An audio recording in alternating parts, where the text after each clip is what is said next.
isso aí, estamos de volta aqui no Faladinos. Aqui ao meu lado está o Crawler.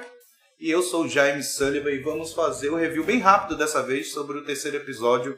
Que episódio fantástico, gerou muita polêmica também. Sim. O que foi que tu achou disso aí, Crawler? Cara, simplesmente eu acho que eu nunca tinha visto um episódio de série em geral com uma carga dramática assim tão bem feita como foi esse episódio do Frank e do Bill, né? Que assim, eu acho que eles acertaram demais em explorar uma história que no jogo é só uma carta, né? E é bem mais densa do que essa. Essa também foi densa, muito dramática. Porém, é o oposto no jogo. O jogo ele traz uma situação mais trágica, né? Porque querendo ou não, eles viveram um amor no fim do mundo na série. Mas ali eles vivem um relacionamento até meio que tóxico, sei lá, alguma coisa do tipo. E o Frank é encontrado morto, a carta é ele puto com Bill. Basicamente culpando ele, né?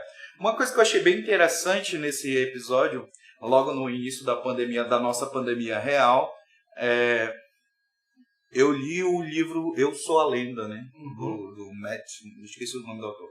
Trata-se da solidão, né? Um homem sozinho e igualmente o filme, só que os desfechos, a interação, a trama em si é um pouquinho diferente do livro e do filme. E eu achei bem parecido, lembrou assim um pouco a parada do Bill, né? Ele sozinho, fazendo ali as coisas dele. E no Eu Sou a Lenda, o livro, ele constrói aquela casa toda noite, ele reconstrói ela. Que os infectados lá são vampiros, eu acho, no caso, não lembro agora. Sim. Os vampiros ficam tentando adentrar a casa e ele todo dia ele começa e, sei lá, bate lá na janela, ajeita a janela aqui e tal. E eu lembrei muito, e o jeito do Bill, daquela paranoia dele de, sei lá, gostar muito de arma e tudo conspiração do governo, né? O cara é um lunático, maluco.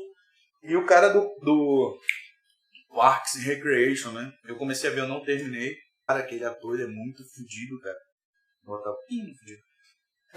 Ele é muito bom, cara. Muito, muito bom, assim. Tanto é que eu acho que os olhos dele, por serem bem grandes, né?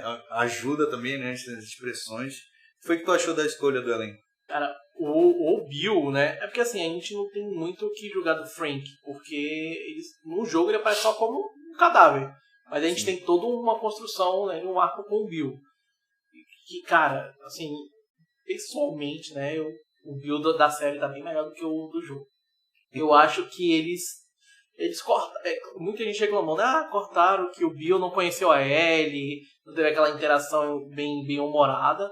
Mas pra mim valeu a pena esse sacrifício, porque esse episódio, essa construção que eles fizeram do Bill foi muito interessante, porque existem pessoas como o Bill na nossa realidade. Pessoas que estão com comida, que tem arma em casa. Tem um documentário na Netflix sobre isso, eu não lembro o nome agora. E aí imagina, você se preparar a vida toda para uma parada dessa e acontece de fato. Foi o que rolou com ele. E aí ficou bem paranoico ainda mais, né? Ainda mais. E aí a gente acompanha o passo a passo da vida desse cara, né? De um maluco que era tratado como um louco pela sociedade, tendo o ponto dele sendo provado com aquilo acontecendo, os primeiros anos dele sozinho, sem contato humano nenhum. E ele gostava, né? Ele falando que 4 anos sozinho ali, pô. Eu nunca gostei de pessoas e tal. E aí foi a vida dele agora. A vida dele parece que começou no Apocalipse. Sim, e aí foi muito legal essa construção, porque foi desconstruindo o cara maluco que odeia a gente, ao encontrar alguém ali que entendia ele, e aí foi moldando ele até uma pessoa totalmente diferente do que ele era.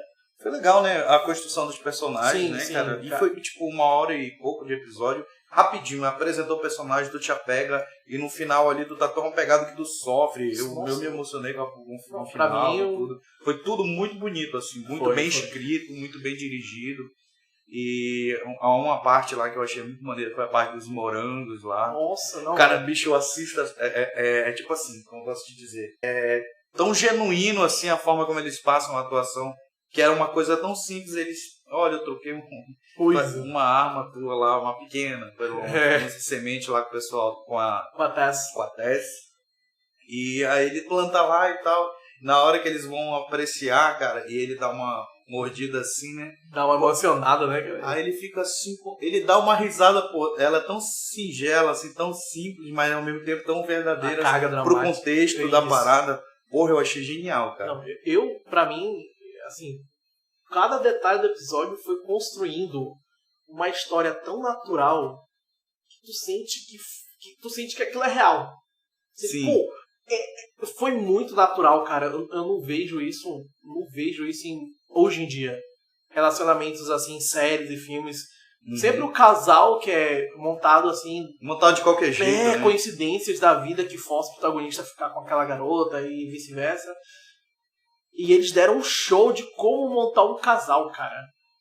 Foi incrível, cada detalhe, a música. Sim. Pô, bicho, o Bill tocando o piano lá, o Frank, pô, e pega assim, quem é ela? Por que você sofre? Entendeu na hora, né, aí, cara? Eu não tenho mulher. Aí ele, pô, eu sei, cara. Aí bota aquela mão no ombro, o Bill. E aí é interessante porque esse aspecto do Bill sempre ser maluco, ele é um cara excluído da sociedade. Tanto que ele comenta que ele só teve um relacionamento com uma garota a vida inteira. Então o Frank foi o segundo dele. Cara, eu achei que... eu achei isso muito bom. Ficou muito... Eles encontraram ali quem... Não lembro quem foi acreditado como o diretor desse episódio. Mas eles encontraram ali o limite, sabe? O limite tipo assim, de virar uma... sei lá, uma parada, um pornô chanchada de alguma coisa assim, e aí eu encarnar mais ainda, ia dar uma parada, tipo, como eu posso dizer, ia dar motivo ainda mais pra galera que fica falando besteira aí, encarnar ainda mais com isso, né? E eles encontraram, pra mim eles encontraram ali, foi certinho, né? Foi a cena... a dose, certo? A cena onde eles têm ali a cena dele de sexo é bem sutil, pra mim é sutil. Certo ali. E aí depois mostra já eles brigando, tendo... Foi todos os estágios do relacionamento dos caras. O Bill, ele chega... O Frank chega, né, na vida do Bill e muda ele completamente. Ele passa a se exercitar e tal. E uma coisa que eu achei bem legal, que ele sempre tá com o coldre, né? E aí, inicialmente, ele até senta lá para jantar com ele, né, com o Bill e Frank. Com o Frank. E aí bate a arma dele na cadeira assim, pô, pá! Aí dá uma olhada assim. Aí depois, quando ele já tá à vontade com ele, não, já sendo normal, já não tá armado, já, né? Sim. Cara, eu retratei essa situação como o Bill sendo uma tela em branco e o Frank sendo um pincel com tinta. Que aos poucos ele foi pincelando a vida do Bill, fazendo ele se soltar, se transformando ali. Toda uma metamorfose. Cara, isso foi muito bom. Até os últimos momentos deles, cara. Foi toda uma... Parada meio Julieta, né? Você vê o encerramento desse arco com o Bill chorando daquele jeito por conta do parceiro. Ele entrega, né, cara? O parceiro dele, depois de um derrame, já sem cura. Que até então parecia um derrame, né? Mas parece tem gente que diz que é câncer. Mas ele também já tava, pô, cara. Já tô velho, né? Não tinha cura, antes disso já não tinha cura, do mundo ter acabado. Eu já tô sofrendo. Meu irmão, é o seguinte, bora ter um último dia top, depois aperta lá os remédios lá e tal. Senhora. Detalhe, tu viu como ele servia o vinho dele, com a classe, assim. O Bill, ele é todo refinado, né? Sim, do início. E uma observação, um amigo meu, comentou? O Junho, ele muito tempo, hoje ele trabalha em outras áreas, ele fez curso, né, de garçom para trabalhar nesses restaurantes mais chiques e tal, e uma parada que ele me ensinou há muito tempo, assim, é sutil, mas eu vi no episódio, quando tu serve qualquer bebida, né, com a garrafa assim, né, tu bota ela aqui e tu dá uma girada para não pingar mais fora da parada. Essa girada aqui, ele me ensinou lá e tal. Aí eu sirvo sempre assim, cerveja, eu boto aqui o copo. E dá girada, né? Dá uma girada pra ela não pingar e traz de volta. Entendi. E ele faz igualzinho lá na cena, eu achei maneiro, pô. E o final, mais uma vez, uma coisa que nós já tínhamos observado. A janela. A janela com a cortina. A janela com a cortina fazendo a referência. Não, e dessa vez ficou muito evidente. Dessa vez ficou na cara. Não teve como fugir dessa. Já vinha brincando com isso, né? Sim. Já vinha brincando muito. E aí, no geral, o que foi que tu achou desse episódio? no geral, pra mim, até então, né, o melhor. O melhor disparado, porque ele conseguiu retratar exatamente o que o jogo tenta transmitir, né? Que o The Last of Us, ele não é uma história de matar zumbi, cara. Ele é uma história de relações humanas, sentimento, humanidade, fé, esperança. E esse episódio em si, muita gente diz, isso é fanfic, é spin-off, é irrelevante. Pra mim, não, cara. A carta que o Bill deixa pro Joe é extremamente importante, porque ele dá uma carga dramática em cima do Joe, cara. Você vê o Joe, depois de ler, ir lá pra fora daquela segurada pra não chorar, porque, ele perde a parceira dele, a Tess. Os únicos amigos, entre aspas, né, que ele era meio arisco ali com o Bill, ele perde também, né, o Bill e o Frank, então ele começa a ver desmoronando a vida dele, que era o mínimo que ele ainda tinha. Com a ideia que ele tá indo atrás do irmão. E isso causa, deixando ele dar com uma pressão maior. Será que o Tommy tá vivo? Ele fica agoniado. Dá pra ver ele assim, meio... E aí ele sempre dá, quando ele tá com essa sensação de tristeza, de desespero, ele olha pra ele meio como se ela fosse aquela vela, aquela chama, assim, não. Ainda tem uma coisa aqui, ele fica relutante. Só que na carta lá, quando, olha, meu irmão, é o seguinte, eu deixei a janela aberta, não entra no quarto, porque pode ser ruim de ver, sei lá. Faz o seguinte, pega tudo que tem aqui, arma, pega à vontade, pega e usa pra proteger. Aí a Ellie que tá lendo, né? Aí ela fica calada, aí daqui, deixa eu ver aí, ele foca lá, né? Tese e tal. E automaticamente, como o telespectador que já viu que a Tese morreu, automaticamente, ele vai usar isso aí pra salvar a Ellie, né? Que é a missão dele. Isso pra mim foi perfeita, essa construção do Bill e Frank com a carta pra dar uma motivação maior pro Joe nessa caminhada dele com a Ellie, cara. E mais uma vez a música presente, né? Contando a história, falando. Sim. A cena do piano lá é muito legal do Bill e do Frank. Sim. Não, eles estão acertando em cheio nas Esse músicas. episódio eu me emocionei bastante, assim. Bastante. Eu lembrei um pouco, talvez por se tratar de obras que usam como o Shakespeare como referência, eu lembrei muito de Sons of Anarchy, né? Tem aquela carga dramática também pesada, uma tragédia, pessoas que se amam, mas que têm problemas e tal, e no final tem um final trágico, né? Aí no do Bill e do Frank foi mais ali voltado para Romeu e Julieta, inclusive eles citam, né, a peça e tal, e ali no Sons of Anarchy é como se fosse Hamlet, né? Ou então eu achei, na hora assim eu fiquei, caraca, mano. Lembrei do Filhos da Anarquia. Aí eu falei, é o meu top 1 de série, né? Filhos da Anarquia. Pra mim tá lá no primeiro lugar, seguida de Breaking Bad. E aí quando eu vi esse episódio eu falei, olha, dava um filme e pode esperar, esses caras vão ganhar prêmio daqui pra frente. Vão chamar esses caras pra fazer alguma coisa. Esses dois caras entregaram muito bem.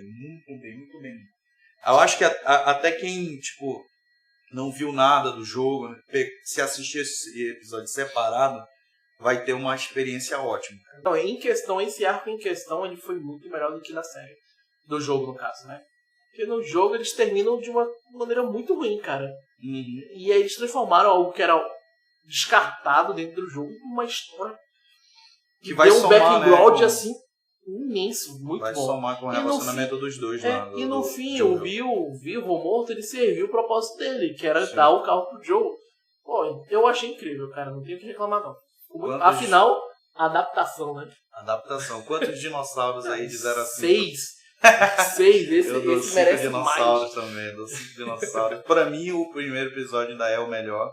Eu acho que eles apresentaram ali um universo rápido, muito rápido, apresentaram os personagens rápido.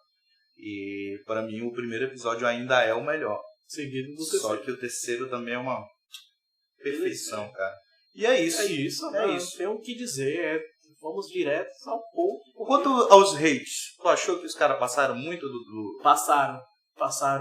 Principalmente porque muita gente usa como parâmetro o IMDb, que é um site de críticas. Eles pegam críticas, tipo o Rotten Tomatoes, né? No caso, o Rotten Tomatoes é filme e o IMDb é séries. Tanto que a série mais bem avaliada lá é Breaking Bad, por motivos óbvios. E o que acontece? The Last of Us começou debutando com 10 no primeiro episódio, 9.8 o segundo, chegamos ao terceiro também com 10. Só que depois de... Foi caindo, né? O público, o que aconteceu? Eles chamam de pipi bomb, né? Que são reviews bombs, que a galera vai lá e fazem um mutirão, várias pessoas para dar uma estrela para baixar. Olha que nível. Os caras simplesmente, sendo que no jogo o Bill é gay, eles não mudaram muito nada assim em relação à origem do personagem. Mas o famoso, pra eles é lacração. Tipo, cara, não faz sentido, um argumento um argumento burro. E os caras estão querendo diminuir uma coisa grandiosa simplesmente por conta de preconceito. Eu acho isso que não tem fundamento nenhum. Agora, eu respeito a galera que fala assim, eu não gostei porque o Bill não deveria ter morrido, porque a relação dele com a Ellie é muito legal. Concordo. Mas o cara fala simplesmente que é uma merda porque é um casal gay ali. Não dá pra conversar, argumentar com um ser humano desse. Não tem espaço pra uma pessoa assim. É isso, não tem... É triste. Cara, eu tava assistindo os vídeos do Cortella, né? Mário Sérgio Cortella, um filósofo, doutor em uma porrada de coisa, em dá palestra e tal. E ele fala uma frase muito interessante lá, que obras em geral, mas lá ele tava falando de música, mas aqui eu trago pra série e falo, cara, música boa é aquela que me emociona. Se me emociona, tá tudo bem. Da mesma forma, eu trago pra cá pra série. Se ela veio e através do mundo apocalíptico, ela apresenta um romance que te emociona, acabou. Né? Acabou, pô. É isso. A dramatização das coisas, a arte em geral, ela tá ali pra te passar uma mensagem, pra te emocionar, pra te tirar da tua emoção comum. Ou seja, tu sentou aqui, tu tá neutro. Mexeu contigo, entendeu? Já tá bom. E eu digo, mexeu não era de sentar e ter uma raiva de tu assistir um filme ruim, entendeu? Emocionar de tu se envolver, de tu emergir numa história, se identificar ou não, porque ali tu pode se identificar não como um casal gay, mas com um amor, o sentimento, né? Sentimento em si. E a partir do momento que ela causa essa emoção, esse drama, tu fica, pô, os caras aceitaram morrer junto, né? Nossa. E aceitaram não, né? No final lá ele revela e tal. Aí ele também, cara, eu já tô velho. O que eu vou fazer sozinho? Meu propósito é você, cara. Ele falou, pô, eu não conhecia o medo até te conhecer. Será que a pessoa ela consegue ser tão tapada ao ponto dela não conseguir se relacionar, se envolvendo com um sentimento, não com sexualidade? Sim. Né? Eu vi o seguinte, muita gente falando, inclusive amigos em comum, tá faltando ação, tá faltando assim. The Last of Us, ação é pra gameplay. No caso, pra tu vender o jogo, né? Isso. Porque senão não tem noção nenhuma, né? Tu tem o mundo apocalíptico sem ação, se tratando de um videogame. Mas se tratando da dramaturgia, né? Da série em si, ela cumpriu o dever dela, né? Que era de passar emoção, de fazer nego chorar, marmanjo chorar. É isso. E é isso, cara. Não tem muita coisa pra querendo aceitar ou não, dramatização é isso. Obras de arte são assim. Os caras queriam o quê? Que ver 1 hora do Pedro Pascoal agachado com um tijolo na mão, porra, atacando em zumbi? Enrolando. É isso que... Não, eu fico bobo com um negócio desse. Olha só, não querendo... Eu vou falar essa parada aqui. Não querendo desmerecer, mas é pessoa que só assiste Velozes e Furiosos, por exemplo, entendeu? Tô acostumado a assistir Velozes e Furiosos e os filmes do Jason Statham todos. Uhum. E aí tu chega numa série que ela é mais pra um lado emocional, o lado de tu entender signos lá na cena em si, entender um sentimento que o cara não fica explicando o sentimento pra ti toda hora, entendeu? Tu tem que pegar nas nuances da parada ali, tipo o Bill regando a planta ali e o Frank já não podia porque ele tava com a doença lá, ele dá uma piscada assim, entendeu? E antes ele não tinha esse cuidado de regar a plantinha e tal, né? Tanto que a briga deles inicial, né, é porque o Frank queria limpar o jardim e o Bill não deixava, desperdício de mantimentos. Pois é, aí ele tá ali regando e tal. A cena já tá te falando, olha, esse cara mudou, esse caboclo aqui que entrou na vida desse aqui, mudou a vida Transformou dele ele, pra cara. sempre. Olha como ele tá cuidando dele agora. Se tu não E consegue... ele não tá te explicando, ele não tem soco na cara, É, não tem pô. o caralho, entendeu? Aí tu fica, será que um ser humano desse não consegue imaginar a vida dele mudando com uma pessoa chegando com ele assim, cara? Esse cara é casado e como que é a vida de um cara desse que não consegue ver os detalhes que eles construíram no sentimento dos dois, cara? Eu fico maluco com uma coisa dessa. Não, é revoltante. Requer uma sensibilidade artística no geral. Pessoa que Tem quer... que ser culto palestrinha mesmo, porque esses caras... Não é nem ser isso. É só do cara entender o sentimento O básico, da parada, pô. o básico. E não jogar isso pra simplesmente, eu vou resumir esse episódio numa lacração. Lacração, pode. Aí tu pergunta, lacração por quê? Não, porque tem um personagem que fica os dois ursos se beijando, não sei o que e tal. Eu falei, tu só enxergou isso, cara? Enfim, vamos terminar? Isso, vamos não. terminar? Tem que terminar com Revoltado. Tô indignado. Mas é isso. Se tiver alguma observação, segue a gente aí, ajuda a gente aí. Dá um like aí, curtir, se inscreve, segue a gente no Instagram, TikTok. É isso aí, galera. A gente vai terminando por aqui. Um episódio maravilhoso. Fica a dica. Se envolva mais com a arte. Procure entender as nuances. Não precisa ser cult, não. Eu também não sou. Eu trabalho pra caramba, eu tenho um tempo curto para consumir as coisas que eu gosto. Mas como a gente é nerd, a gente procura às vezes saber alguma coisinha ali. Básico, né? É o mínimo. Pra tu ter uma imersão até melhor nas coisas. Bom, e é isso aí. Deixa o like. Valeu.